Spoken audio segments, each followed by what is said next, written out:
네, 2장 운동부하 검사의 준비. 1. 운동부하 검사 지침 및 절차. 2. 운동부하 검사 방법과 형태. 1장에서 그렇게 어려운 부분은 없다고 생각을 해요. 그렇게 외울 것도 많이 없고, 그래서 2장도 꾸준하게 진행을 해보도록 하겠습니다. 운동부하 검사의 일반 원리. 1. 검사는 예상 한도 또는 최대 능력보다 낮은 운동 강도에서 시작해야 한다. 따라서 환자의 체력 상태에 따라 적합한 운동부와 프로토콜을 선택해야 한다. 당연한 얘기고. 2번. 이런 거 나와요, 여러분. 이거 기출문제 있었거든요. 숫자 놀이 하는 건 항상, 숫자 놀이는 항상. 그리고 이런 것도 여러분 혹시 모르니까 이상인지 이하인지 이런 거. 둘 다 이상으로 나왔을 때 뭐 이하가 맞는 건데 여기에 이상이 나오면 2분의 1에 이상이 나오면 틀린 거겠죠? 그리고 둘 다 이하면 앞에 부분. 그래서 틀린 부분이 있다. 그래서 이거 꼭 숫자와 함께 뒤에 따르는 뭐 높은지 낮은지 이상인지 이하인지 초과인지 미만인지 이런 거 건강관련 평가처럼 꼭 체크하셔야 됩니다. 3. 금기사항과 검사 중단에 대한 지시사항은 반드시 지킨다. 검사 중에 어떤 문제가 발생하면 반드시 지체 중단한다. 심박수, 혈압, 환자의 상태, RP 지난 시간에 했었죠? 네. 는 면밀히 감시되어야 한다. 이런 것도 사후 검사가 필요한데 이상 반응이 없을 때는 몇 분이다? 7, 8분이다. 이런 거 묻는 거 나올 가능성 되게 많아요. 매치로 필요한 표시한 운동 내성은 트레드밀이나 에르고미터 방법을 선택된다. 8번 22도씨 22도가 뭐야? 온도 이하구나. 습도 60% 이하구나. 이거 건강관력평가에서 시험에 이번 2020년도에 나왔었어요. 여러분들 꼭 기출문제 한번 2020년도 거도 정리를 해서 체크 부탁드릴게요. 문제 풀어보겠습니다. 다음 중 운동부하 검사의 지침과 절차에 대한 설명이 아닌 것은? 운동부하 검사는 개개인의 상태를 고려한 프로토콜을 선택해야 한다. 당연한 말이고, 정해진 프로토콜이 진행되며 점진적으로 그 양을 증가시키도록 해야 된다. 당연한 말이고, 검사 진행 후 사후 관찰은 매우 중요하며 여기 7, 8분 나왔죠. 요거 숫자 놀이 하는 거 꼭 체크. 검사를 진행한 후 조금 이상한 말, 그죠? 지속적으로 후가 아니라 전, 중, 후, 올 모두 검사를 진행할 때 관찰을 해야겠죠. 답은 라가 되겠죠. 대신 진행하는 중간이 가장 중요하다는 거 알고 계시면 될 것 같고, 다음 괄호 안에 들어갈 알맞은 15년 나왔죠? 제가 이런 문제 나온다 그랬잖아요. 네. 2매치죠. 2매치 이상 2분의 1 매치. 답은 나인데 이제 이렇게 단답형으로 나온 문제들이 거의 없어요. 문항들이 엄청 길어져서 아마 시험 보신 분들은 느끼셨을 거예요. 네. 지문이 너무 많아요. 그래서 빨리빨리 캐치하고, 그러니까 제가 시험 보면서 느낀 게 뭐냐면 1분에 무조건 한 문제예요. 네. 그렇게 해서 20분씩 4과목이면 문제가 맞더라고요. 근데 1분에 한 문제를 넘기게 되면 이제 시간에 촉박하게 쫓기게 되겠죠. 그것도 여러분 팁입니다. 네, 나오죠. 지침과 절차에 대한 걸 정리해드렸으니까 이것도 여러분들이 캡처해서 한번 보시기 바랍니다. 다음 중 운동부하 검사의 일반적인 원칙이 아닌 것은 검사 전에는 모든 장비의 0점 조정이 이루어져야 된다. 맞고, 운동량 증가는 건강한 사람의 경우와 질환자의 경우를 동일하게 한다고? 동일하지 않죠. 검사 전 2, 3분 동안 가벼운 운동을 실시해서 장비 적응 후 검사의 첫 번째 단계를 실시해야 된다.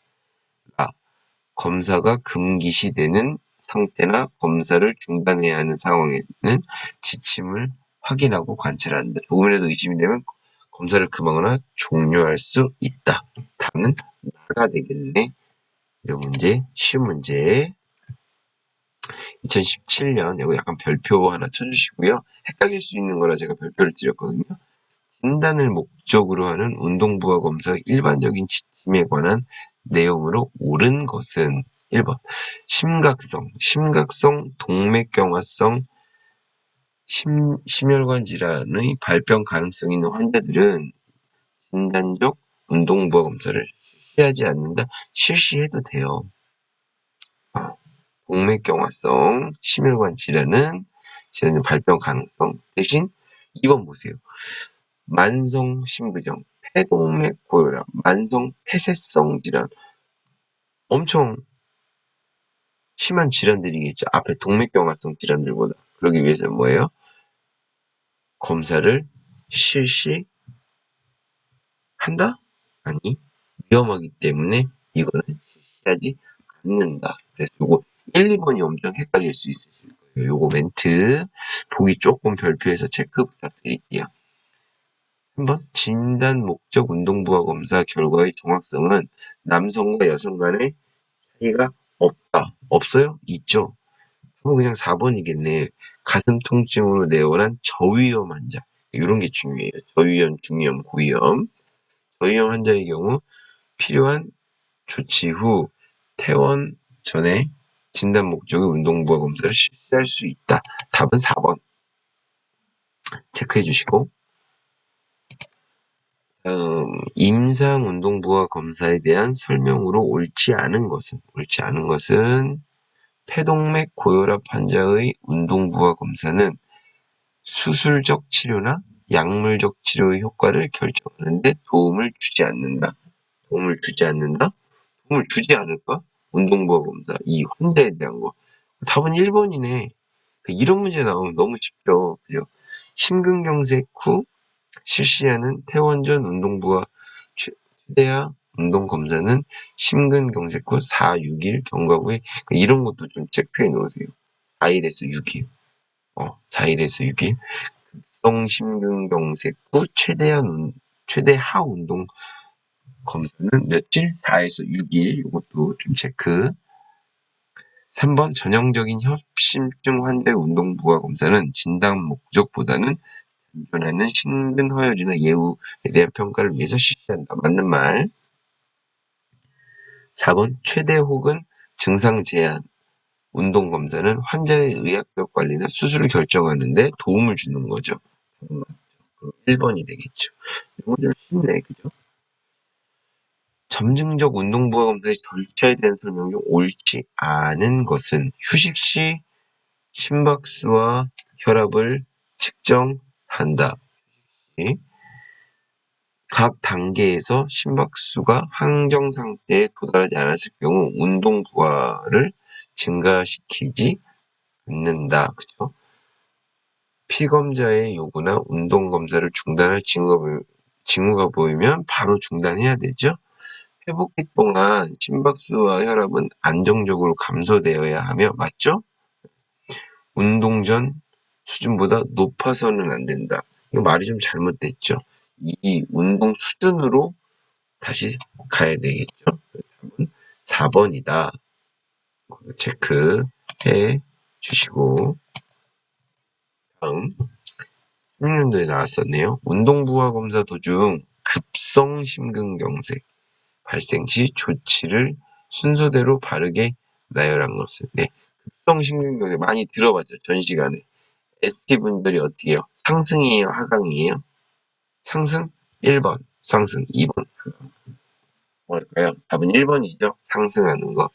2번은 뭐야? 심근 허열. 요것도 알아두시라고 지난 시간에 말씀드렸어요. 자, 한번 봅시다.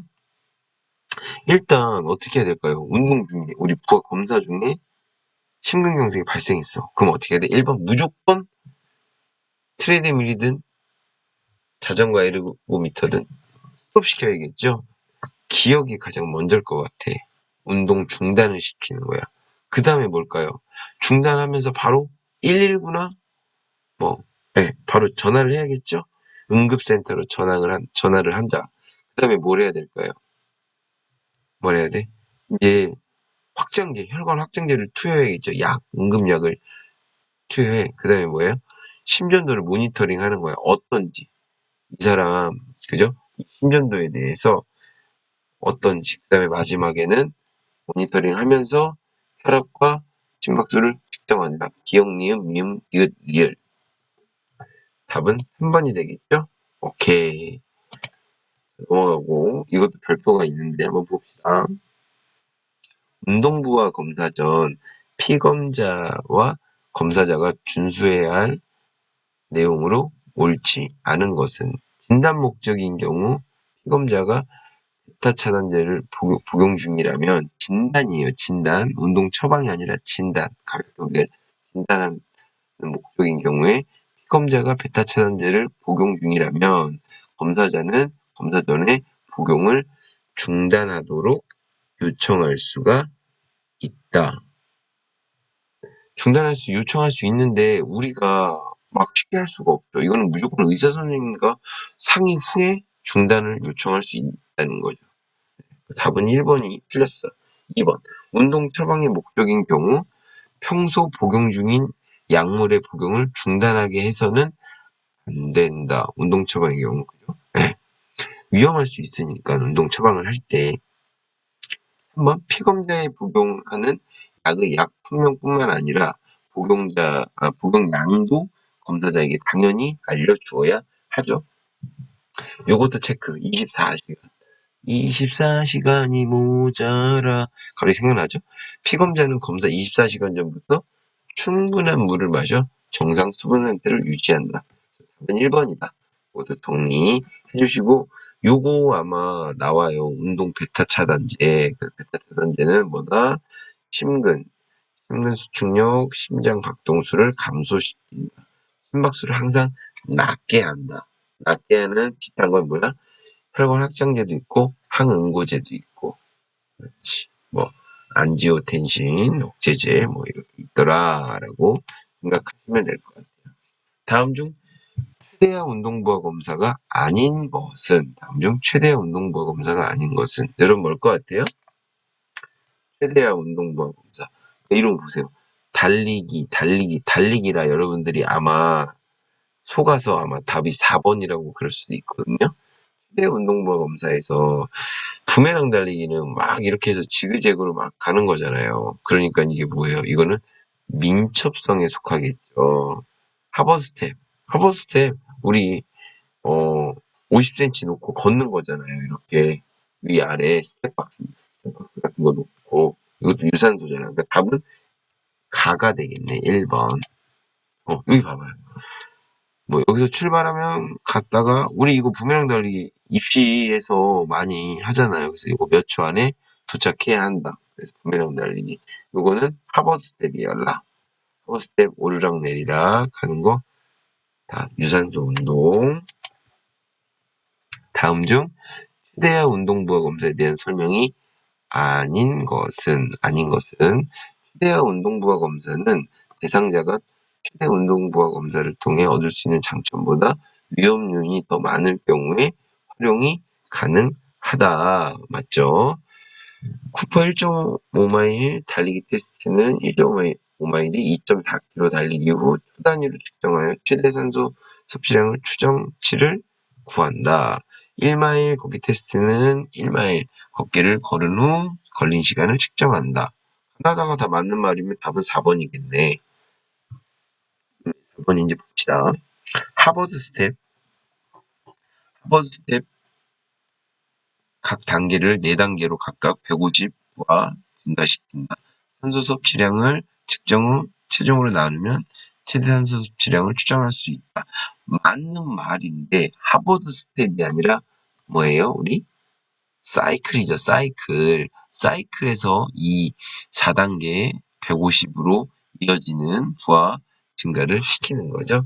하버드 스텝은 그러면 뭐가 있을까요?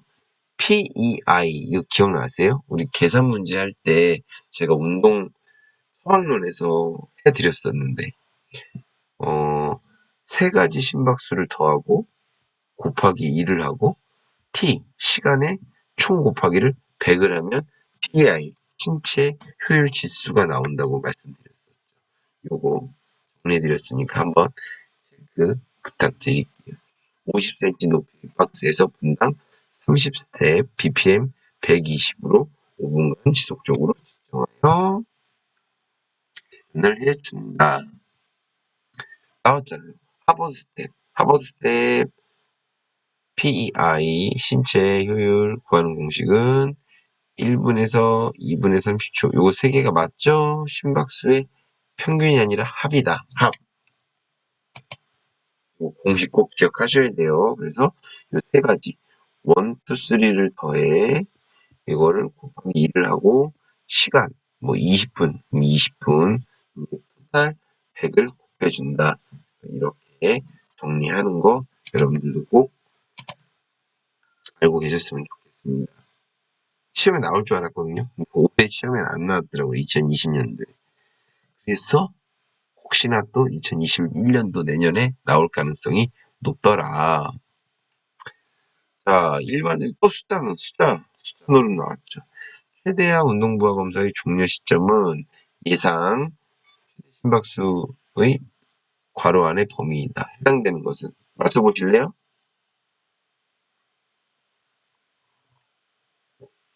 답은 70에서 85 사이이다.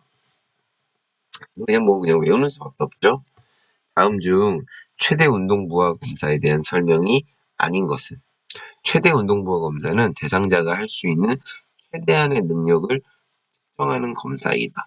주로 활용 가능한 검사는 트레이드밀로 실시하는 검사이며 최대 운동부하 검사에 적합하다. 운동 능력에 따라 대상자의 최대 수치에 도달하기 전에 검사를 종료할 수 있다. 이거는 최대하 운동부하 검사죠. 뭐 이 차이에 대한 시험 문제가 나올 것 같지는 않은데 이 정도 정의는 여러분들이 좀 알고 계셨으면 좋겠습니다. 답은 다. 운동 전에 하는 건 최대하야 하. 그죠? 이렇게 헷갈리지 마시고 다음 중 운동부하 검사 장비 및 여기에 나와 있는 거 있죠. 다. 이거는 올해 시험에도 나왔었어요. 2020년도에. 쉬운 문제. 운동부하 검사를 실시하면 주로 활용하는 장비는 뭐다? 트레드밀이다. 맞다. 고정식 자전거는 어쩌고 하체 근력에 따라 최대 산소 섭취량이 트레드밀보다 5에서 25 높다. 항상 낮다. 그리고 산소 섭취량은 낮죠. 그러면 저거 있잖아요. 이것도 시험에 나왔어요. 올해. 산소 섭취량이 낮죠. 최대 심박수는 높다. 이것도 조금 알아주세요. 질문제 아마 찾으시면 나오실 거예요. 암 에르고미터의 최대 산소 섭취량은 트레드밀보다 높다, 낮다? 답은 이 높다, 낮다 이런 거 꼭 하시라 그랬죠? 하드를 이용해서 검사하기가 어렵다면 암 에르고미터 팔로 막 돌리는 거 있죠, 그죠? 그거로 대체해서 진행할 수가 있다더라. 왜 나옵니다, 이런 거. 또 나와요? 자전거 에르고미터는 과체중과 상관없이 검사를 지속할 수 있다. 맞죠? 고정식은 어쩌고 저쩌고 순서가 높다, 낮다. 또 나왔어. 에르고미터. 뭐 문제만 바꿔서 나왔죠? 넘어갑니다. 쉬우니까. 2016년도에 나왔었네.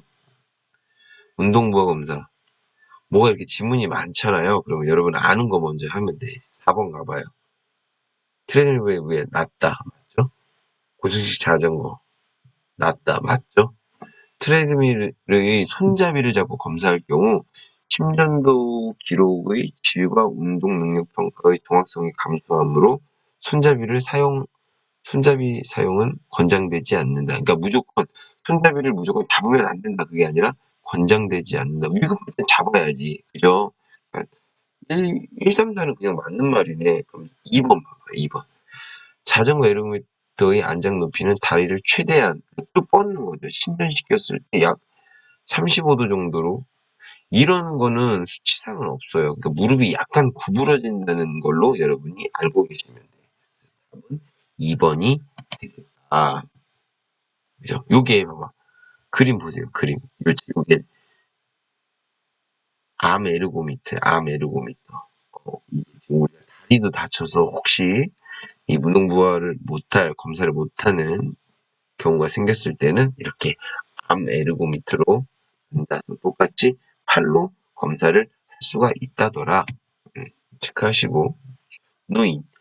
노인의 운동부하 검사와 관련된 사항으로 옳은 것은 트레드밀 검사에서 손잡이를 잡고 검사가 수행되면 운동 능력을 예측하는데 정확성이 감소하므로 허용해서는, 그러니까 이렇게 단적으로 무조건 안 된다, 된다.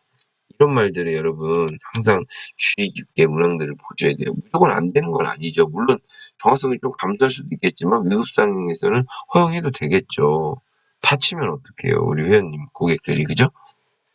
자, 2번 평형성과 근신경 협응이 저조하고 시력 손상 및 체중 부하에 제한이 있을 경우 트레드보다 자전거 이러고 맞는 말, 너무나 맞는 말.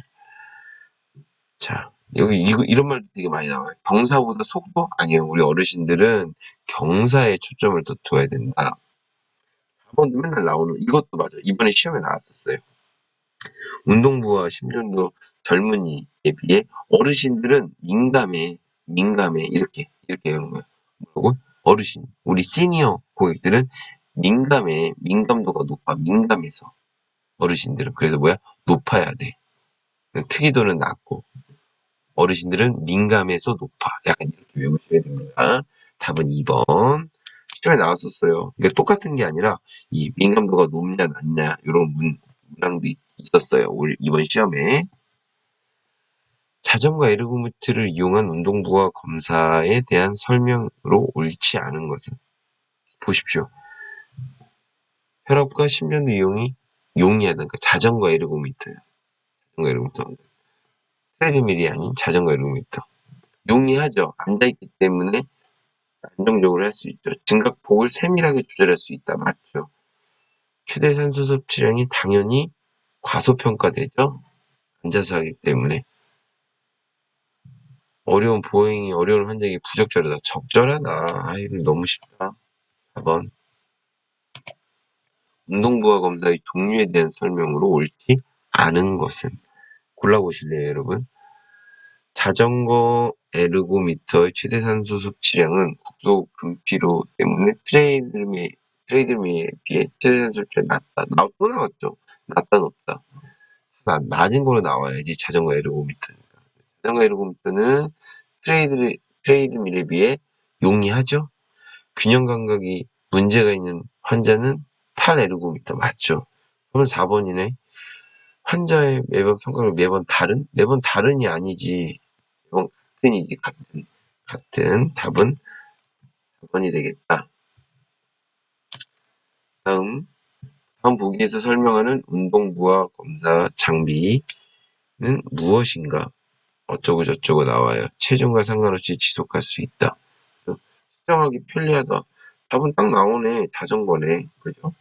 읽어보시고 또 넘어가요. 가장 널리는 그냥 트레드밀이지. 단점이 있다. 고가고. 트레드밀 넘어가고요. 이건 2017년도 1급 문제 운동 상해에서 나왔어요. 테니스 선수가 발목 염좌 때문에 일주일 동안 연습을 할 수 없다. 그러면 이제 심폐지구력을 테스트해야 되잖아요. 운동을 해야 되잖아. 계속. 그럼 뭘로 해야 돼? 발목 염좌가 있으니까 여러분 뭘로 해야 돼요? 뭘로 해야 돼? 암 에르고미터로 해야죠. 왜? 발목 염좌가 있기 때문에 우리가 그냥 앉아서 하는 사이클 했을 때 아프죠? 그렇기 때문에 암 에르고미터를 이용해야 한다. 플라이오메트릭은 뭐예요? 이거는 저거에 나왔어요. 기출문제 뭐냐면 2차에 우리 실기 구술에서 플라이오메트릭이란 무엇입니까? 그리고 플라이오메트릭 운동에 대해서 직접 해보면서 설명해 보시오. 이게 시험에 나왔었으니까 여러분 꼭 찾아보시기 바랍니다. 레그 프레스는 말 그대로 단관절 운동이야, 다관절 운동이야? 다관절 운동. 조깅은 몸 푸는 유산소 운동이야. 그러니까 뭐 해야 돼? 발목을 다쳤기 때문에 이 강한 플라이오메트릭은 아니야. 레그 프레스 안 했으면 좋겠어. 근데 어느 정도 가동 범위를 작게 하려면 통증이 인해서 하면 좋겠죠. 조깅도 좀 참가해야 돼. 답은 2번이 되겠다. 이 자전거 에르고미터 프로토콜 해야 되거든요. 이거는 그러면 다음 시간에 진행하도록 할게요. 여기까지 하겠습니다. 수고 많으셨습니다.